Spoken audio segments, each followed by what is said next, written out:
بسم اللہ الرحمن الرحیم۔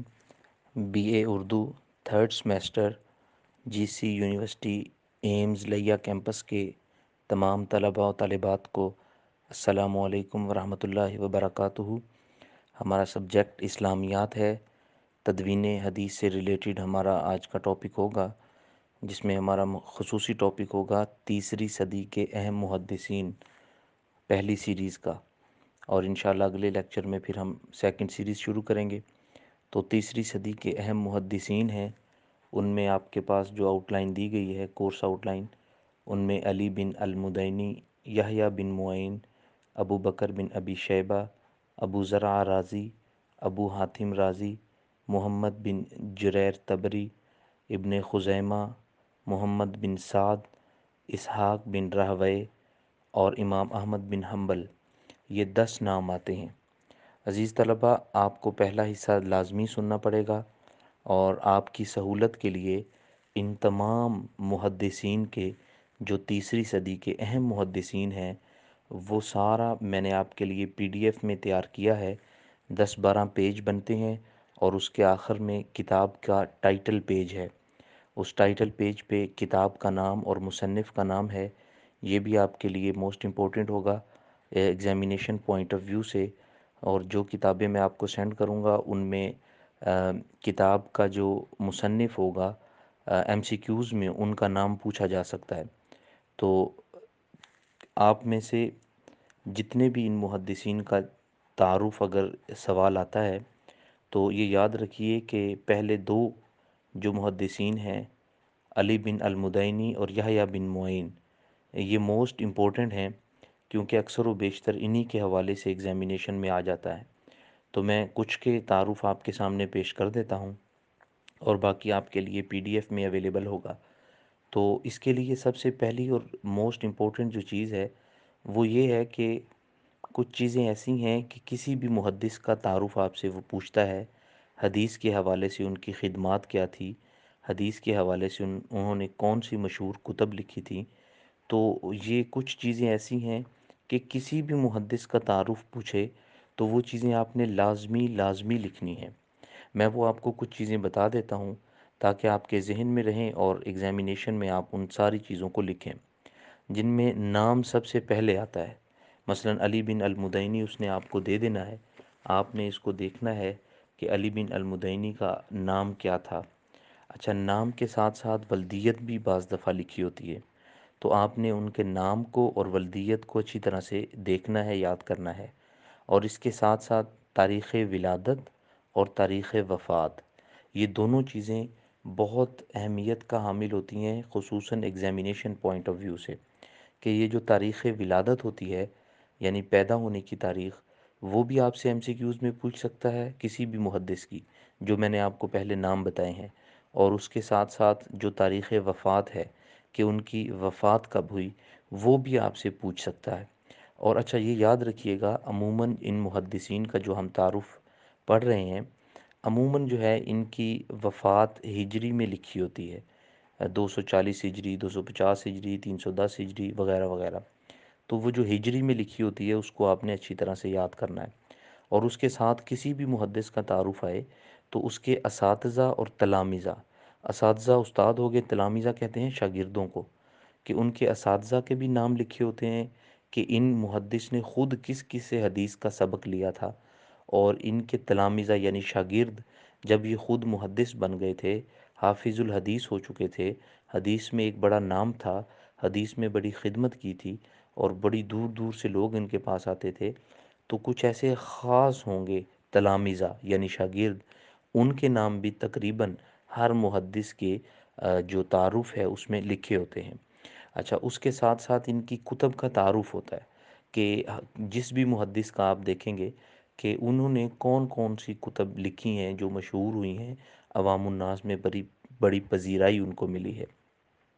اس کے ساتھ آپ کسی بھی محدث کا تعارف لکھیں گے تو یہ چیزیں لکھیں گے کہ ان کو لاکھوں حدیثیں زبانی یاد تھیں، اور یہ ان کا علمی تعارف ہو جائے گا۔ روحانی تعارف بھی ان کا آپ کروائیں گے، یعنی روحانی سے مراد ہے وہ بڑے تقوی والے تھے، زہد و عبادت والے تھے، طہارت والے تھے، بڑے پاک باز تھے، ہیں، اپنی نمازوں کا، اپنے فرائض کا، ان چیزوں کا بڑا خیال رکھتے تھے، اور دور دراز سے ہزاروں شاگرد ان سے حدیث کا سبق لیتے تھے، حدیث کا درس لیتے تھے، اور آپ کی مجلس میں آ کر بیٹھتے تھے۔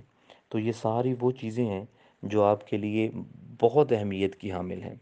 کوئی بھی محدث آپ کا تعارف اگر پوچھا جاتا ہے تو یہ چیزیں میں ایک بار پھر دہرا دیتا ہوں، جس میں نام، تاریخ ولادت، تاریخ وفات، جو عموماً ہجری میں ہوتی ہے، ولادت بھی وفات بھی، اور ان کے اساتذہ کون سے تھے جن سے انہوں نے خود پڑھا تھا حدیث کا سبق، اور ان کے تلامذہ شاگرد کون سے تھے، اور ان کی کتب کا نام کیا تھا۔ پھر آپ لکھ دیجئے گا، ان کو لاکھوں حدیثیں زبانی یاد تھیں۔ ظاہر ہے جن محدثین کا ہم پڑھ رہے ہیں یہ وہ ہیں جنہیں لاکھوں، ہزاروں نہیں لاکھوں حدیثیں یاد تھیں، اور پاک باز تقوی طہارت والے ہیں۔ دور دراز سے ہزاروں شاگرد آتے ہیں ان سے سبق لینے، آپ کی مجلس میں بیٹھتے تھے، حدیث کا ایک دور چلتا تھا، اور اتنے لائق ہوتے تھے یہ لوگ محدثین کہ ہزاروں حدیثیں ایک ہی مجلس میں بیٹھ کر زبانی سنا دیا کرتے تھے۔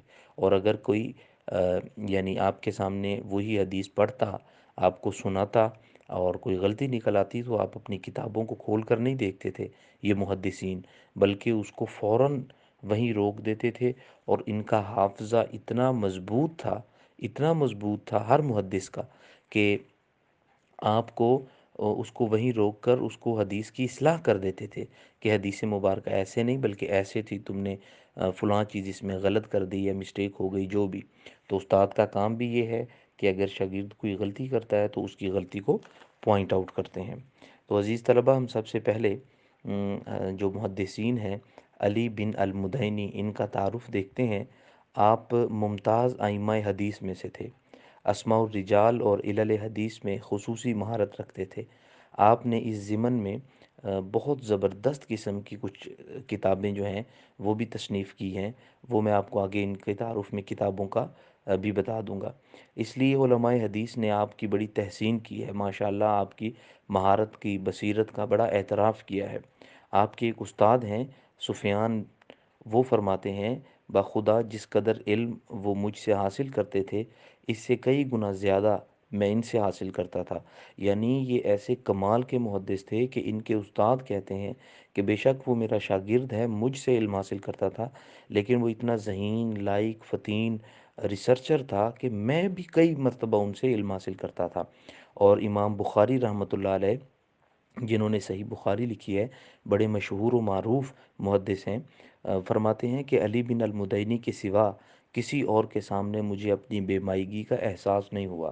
یعنی یہاں علی بن مدینی کے سامنے بھی جب میں آتا تھا تو میں اپنے آپ کو ذرا احتیاط سے بیٹھتا تھا، اور ان کے سامنے کیونکہ یہ بڑے محدث تھے، حافظ الحدیث تھے، اور بڑے ذہین اور فطین انسان تھے۔ تو ان میں آپ کی ان کی کتب کچھ ہیں، ان کا میں آپ کے سامنے تعارف پیش کرتا ہوں، اور وہاں سے آپ ان کی مہارت کا اور بصیرت کا اندازہ لگا لیں گے۔ ان کی کچھ تصانیف ہیں، جیسا کہ کتاب الطبقات ہے، کتاب کتاب العلل ہے، اور کتاب ہے ان کی ایک اختلاف الاجزاء، اور کتاب مذاہب المحدثین، اور اسی طرح ان کی دیگر کتب ہیں جو آپ کو نوٹ سینڈ کیے گئے ہیں۔ ان میں ان کتب کے تعارف بھی، ان کتب کے نام جو ہیں وہ آپ کے سامنے پیش کیے گئے ہیں، اور ان کے علاوہ ان کی بہت سی تصانیف اور بھی ہیں۔ اور آپ نے جو ہے 234 یعنی 234 ہجری میں، 234 ہجری میں سرمری کے مقام پر آپ نے وفات پائی تھی۔ اب ہم دوسرے محدث ہیں یحییٰ بن معین، ان کا تعارف دیکھتے ہیں۔ آپ مندرجہ ذیل 4 ائمہ حدیث میں سے ہیں جن پر حدیث نبوی کی قیادت اور سیادت ختم ہو گئی۔ یعنی یہ 4 ایسے ہیں جو حدیث مبارکہ کی قیادت کرتے تھے، یوں سمجھ لیں۔ احمد بن حنبل، یحییٰ بن معین، علی بن المدینی اور ابو بکر بن ابی شیبہ، یہ وہ لوگ ہیں جنہوں نے حدیث کی بڑی خدمت کی ہے، اور جو آپ کے آپ نے حدیث کا جو درس ہے، یعنی آپ کے استاد جو ہیں وہ عبداللہ بن مبارک ہیں، ابن مہدی ہیں، حشیم ہیں، وکی ہیں، اور اسی طرح دیگر۔ اور آپ کے جو شاگرد ہیں ان میں ابو زرع رازی ہیں، ابو حاتم بخاری، مسلم، ابو داود اور کثرت دیگر محدثین کے بھی ہیں جو آپ کی شاگردی اختیار کیے ہوئے ہیں۔ تو یحییٰ بن معین سے مروی ہے، انہوں نے کہا کہ جب تک ہم حدیث کو 30 طرق سے نہ روایت نہ کر لیں ہم اس کو تحریر نہیں کرتے، یعنی ہم حدیث کی اتنی چھان بین کرتے ہیں کہ حدیث کا کسی قسم سے ابہام جو ہے وہ نہیں رہتا۔ امام احمد بن حنبل یحییٰ بن معین کے بارے میں فرماتے ہیں کہ یحییٰ بن معین سے حدیث کا سماع شرح صدر کا موجب ہے۔ اللہ تعالیٰ نے یحییٰ کو حدیث ہی کے لیے پیدا کیا تھا، یعنی وہ ایسے کمال لوگ تھے کہ ان کے جو شاگرد ہیں وہ فرما رہے ہیں کہ لگتا ہے ایسے ہے جیسے اللہ پاک نے یحییٰ بن معین کو پیدا ہی اس لیے کیا ہے کہ وہ اس دنیا میں آئے اور حدیث کا کام کریں۔ تو آپ کی جو وفات ہے مدینہ منورہ میں ہوئی تھی 233 ہجری میں، اور بقیع کے قبرستان میں آپ کو دفن کیا گیا تھا۔ تو آپ کی وفات کے دن مدینہ منورہ میں منادی کرائی گئی تھی، یعنی اعلان کیا گیا تھا کہ یحییٰ بن معین وہ ہستی تھے جو حدیث نبوی سے جھوٹ کو دور کیا کرتے تھے۔ یعنی اگر کسی نے کہیں پر بھی حدیث میں کوئی تھوڑا سا بھی جھوٹ یعنی ملاوٹ اپنی طرف سے دو چار الفاظ آگے پیچھے کر کے ایڈ کر کے یا کٹ کر کے بات کرنے کی کوشش کی، تو جیسے میں نے عرض کیا محدثین کو اللہ رب العزت نے ایسا جرت، ایسی بہادری عطا فرمائی تھی، ایسا علم عطا فرمایا تھا، ایسا ذہن عطا فرمایا تھا، ایسا حافظہ عطا فرمایا تھا کہ انہیں ہزاروں نہیں بلکہ لاکھوں حدیثیں جو ہیں زبانی یاد تھیں۔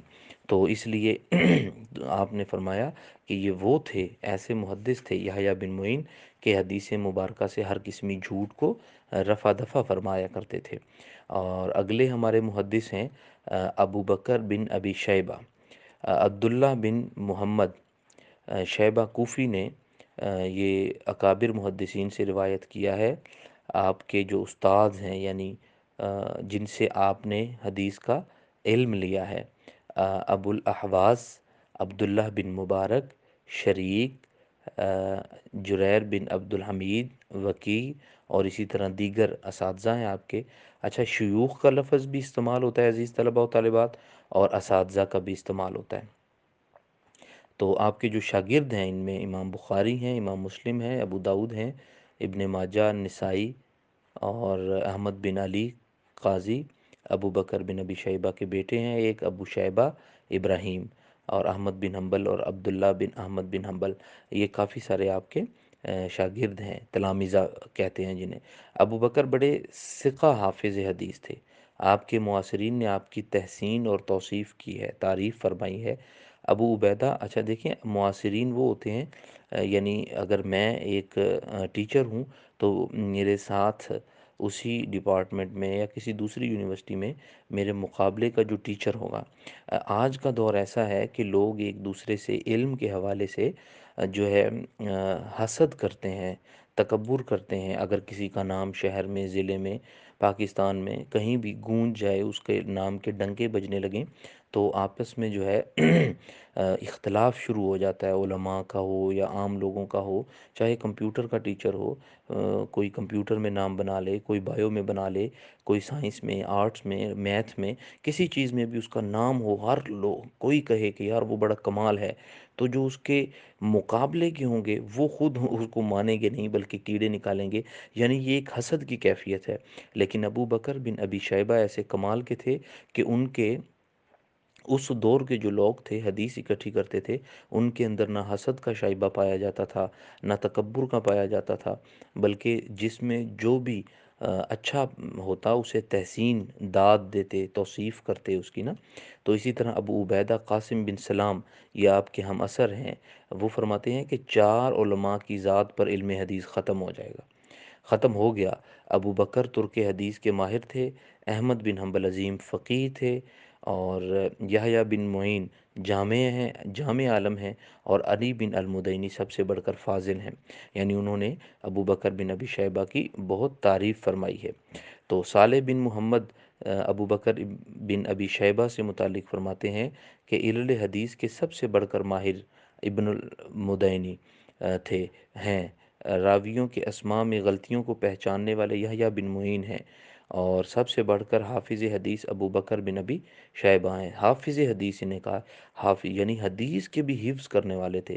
جو متن حدیث ہے، حضور صلی اللہ علیہ وسلم نے جو فرمایا، ایک تو وہ حدیث، اور ایک اس کو روایت کس نے کیا، وہ 5 نام بھی ہو سکتے ہیں، 4 بھی ہو سکتے ہیں، کم زیادہ بھی ہو سکتے ہیں، اور کئی طرق بھی ہو سکتے ہیں۔ تو یہ سارے انہوں نے نہایت اچھی طرح، اسی طرح ابو ذرا رازی بھی، انہوں نے بھی ابو بکر ابن شیبہ سے متعلق یہی فرمایا تھا کہ اتنے ذہین ہیں، فطین ہیں، کہ حافظ حدیث ان سے بڑھ کر ہم نے نہیں دیکھا۔ اور آپ نے جو ہے وہ 235 ہجری میں وفات پائی تھی۔ اب ہمارے جو اگلے محدث ہیں ان کا نام ہے محمد بن جریر تبری۔ آ، ابو جعفر محمد بن جریب بن یزید بن کثیر بن غالب تبری 244 میں عمل میں پیدا ہوئے تھے اور بغداد میں سکونت گزین ہوئے، وہیں وفات پائی۔ آپ کو امام ترمذی اور امام نسائی کے طبقہ میں شمار کیا جاتا ہے۔ آپ نے امام بخاری اور مسلم کے اساتذہ اور دیگر محدثین سے کسب فیض کیا۔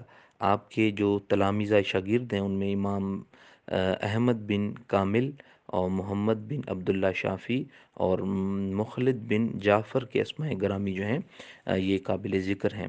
ابن جریر تبری کا اکابر آئمہ میں شمار کیا جاتا ہے، اچھے علماء میں۔ آپ کے علم اور فضل پر اعتماد کیا جاتا تھا۔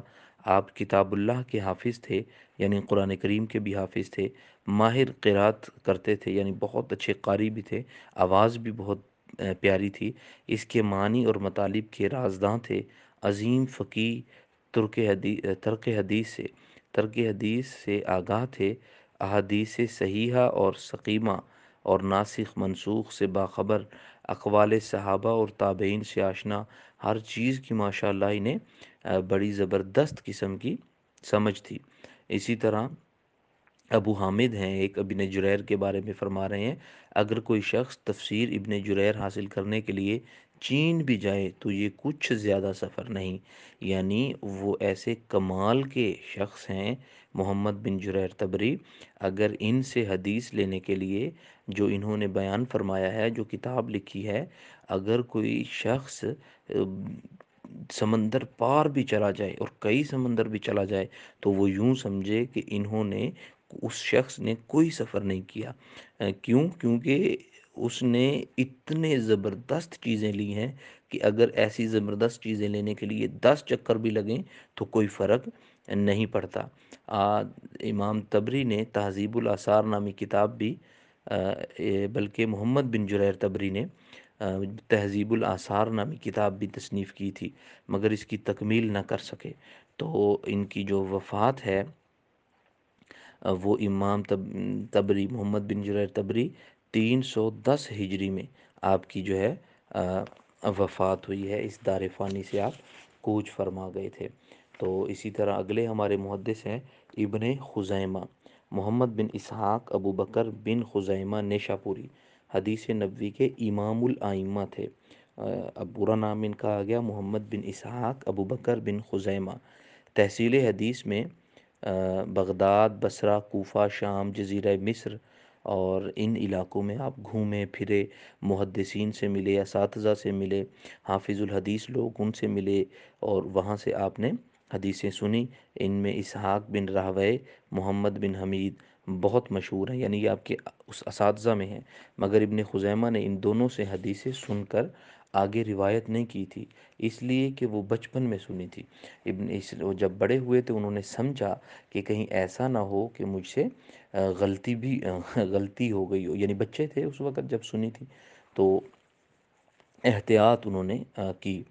تو آپ کے بارے میں کہا جاتا ہے کہ جیسے سمندر قریب والوں کی طرف از راہ کرم موتی پھینکتا ہے اور دور رہنے والوں کی طرف بادلوں کا تحفہ بھیجتا ہے، یعنی جو آپ کے قریب ہیں، آپ سمندر ہیں علم کا، آپ حدیث کا سمندر ہیں، جو آپ کے قریب تر ہیں، اور وہ ایسے لوگ ہیں کہ جیسے سمندر کے قریب ہوں، اور جو سمندر کے قریب ہوتے ہیں سمندر کے اندر سے قیمتی موتی، سونا اور دیگر چیزیں جو بھی نکلتی ہیں، اور جو دور رہتے ہیں آپ سے وہ آپ کے علم سے محروم ہیں۔ ربیع بن سلیمان کہتے ہیں ابن خزیمہ نے ہم سے جو استفادہ کیا تھا اس سے کئی گنا زیادہ استفادہ علمی فائدہ ہم نے آپ سے حاصل کیا ہے۔ اور محمد بن حبان تمیمی جو ہے وہ ابن خزیمہ رحمۃ اللہ علیہ سے متعلق فرماتے ہیں کہ میں نے روئے زمین پر کوئی ایسا شخص نہیں دیکھا جو فن حدیث میں مہارت رکھتا ہو، اس کے صحیح اور زائد الفاظ سے اس طرح آگاہ ہو کہ گویا سب احادیث اس کی نظر کے سامنے ہیں۔ ایسے کمال کے لوگ تھے، ثقہ امام تھے، ادیم النظر محدث تھے کہ آ، محمد بن حبام فرماتے ہیں مجھے ایسے لگتا تھا کہ جب بھی ان سے گفتگو ہوئی ہے تو کسی بھی حدیث سے متعلق ہوئی ہے تو یہ ایسے حافظ تھے، ایسے فن کے ماہر تھے کہ جیسے ان کی نگاہ کے سامنے سارا حدیث کا چیپٹر جو ہے ہر چیز کھول کھول کے ان کی نگاہوں کے سامنے آ رہی ہو۔ تو یہ اللہ رب العزت نے آپ کو مقام اور مرتبہ عطا فرمایا تھا۔ امام حاکم نے ابن خزیمہ کو فقہائے حدیث میں شمار کیا ہے۔ وہ کہتے ہیں کہ ان کی تصانیف 140 سے بھی زائد ہیں۔ ان کے مسائل کا مجموعہ اس پر مزید ہے جو 100 اجزاء پر مشتمل ہے۔ تو اسی طرح ابن خزیمہ نے کتاب الصحیح مرتب کی ہے جو حدیث کی نہایت بلند پایہ کتاب ہے۔ سیوطی اپنی کتاب میں لکھتے ہیں کہ صحیح ابن خزیمہ کا درجہ صحیح مسلم کے بعد ہے۔ تو ابن خزیمہ جو ہیں انہوں نے 311 ہجری میں وفات پائی تھی۔ جیسے میں نے پہلے کہا کہ ولادت اور وفات ہر محدث کی لازمی لکھنی بھی ہے اور آپ کی کتابوں میں دی بھی گئی ہے۔ اچھا جی، تو سامعین عزیز طلبہ، آگے ہم نے کچھ محدثین جو ہیں وہ آپ کو بھیج دی پی ڈی ایف میں نے جو فائل سینڈ کی ہے آپ کو، اس میں دیکھیے گا سب کے تعارف مل جائیں گے۔ اور اب ہم جو ہے وہ امام احمد بن حنبل سے جو محدث ہیں بہت بڑے، نام اور نسب آپ ان کا تعارف ہم پڑھتے ہیں۔ نام اور نسب: ابو عبداللہ احمد بن محمد بن حنبل شیبانی مروزی ثم بغدادی ہے۔ یہ آپ کا بہت بڑا نام ہے، اسے نسب بھی ہے اس میں، تو اس کو اچھی طرح سے یاد کیجئے گا۔ آپ امام الائمہ اور حافظ الامہ کے لقب سے ملقب تھے۔ آپ بغداد میں 164 ہجری میں پیدا ہوئے تھے۔ بچپن میں قاضی ابو یوسف کی مجلس میں جایا کرتے تھے اور پھر اس میں جانا ترک کر دیا اور 187 ہجری میں اپنے آپ کو سماع حدیث کے لیے وقف کر دیا۔ آپ اسلامی دیار اور بلاد میں خوب گھومے، یعنی مصر تھا، عراق تھا، شام تھا، جو علاقے تھے اس کے قریب قریب ہر علاقے میں آپ خوب گھومے پھرے۔ کیوں گھومے؟ حدیث شریف لینے کے لیے، حدیث مبارکہ کا سبق لینے کے لیے، سننے کے لیے، اور وقت کے اساتذہ سے آپ نے حدیثیں سنی، سب کا بے حد احترام اساتذہ کا کیا۔ آپ کے شیوخ جو تھے ان میں ابراہیم بن سعید، سفیان بن عیینہ اور جیسے اکابر محدثین شامل ہیں۔ تو امام شافعی فرماتے ہیں کہ جب میں عراق سے نکلا تو اپنے پیچھے احمد بن حنبل سے بڑھ کر صاحب علم، فضل، عابد، زاہد شخص میں نے نہیں دیکھا، میں نے نہیں چھوڑا۔ آپ ایسے کمال کے عالم تھے کہ امام شافعی بھی آپ کی تعریف، تحسین اور داد دیے بغیر نہ رہ سکے۔ اسی طرح اسحاق بن راہویہ فرماتے ہیں کہ احمد بن حنبل کائنات پر اللہ تعالیٰ اور اس کے بندوں کے درمیان حجت ہیں، یعنی اللہ اور اس کے بندوں کے درمیان جو ایک بہترین عالم ہے، جو اللہ کی کتاب، اللہ کے رسول صلی اللہ علیہ وسلم کی حدیث لوگوں تک پہنچاتا ہے اور ان کے احکامات کو پہنچاتا ہے، اور ہر قسمی حدیث کا جتنا بھی علم ہے اس کو محفوظ کر رکھا ہے اور لوگوں کو بتاتا بھی ہے، بڑے دل کا مالک ہے، حافظ الحدیث ہے، اس کا نام امام احمد بن حنبل ہے۔ یحییٰ بن معین آپ کے بارے میں فرماتے ہیں کہ احمد بن حنبل میں جو اوصاف تھے وہ میں نے کسی عالم میں نہیں دیکھے۔ آپ ایک حافظ حدیث بھی تھے، محدث بھی تھے، نہایت عابد اور زاہد تھے، یعنی عبادت کرنے والے تھے، زہد و تقوی رکھنے والے تھے، اور اعلیٰ درجے کے عالم اور عاقل تھے، عقل مند بھی ماشاء اللہ العزیز تھے۔ تو ہمارے بارے میں لوگوں کا گمان تھا کہ احمد بن حنبل کی طرح ہو جائیں گے، بخدا ہم ویسے نہیں ہو سکتے اور نہ ہی اس روش پر گامزن ہو سکتے ہیں۔ دیکھیے کیسے کمال کے جو ہے انسان تھے کہ حافظ الحدیث بھی ہیں، عالم بھی ہیں، محدث بھی ہیں، فقیہ بھی ہیں، اور عاقل یعنی عقل رکھنے والے بھی ہیں۔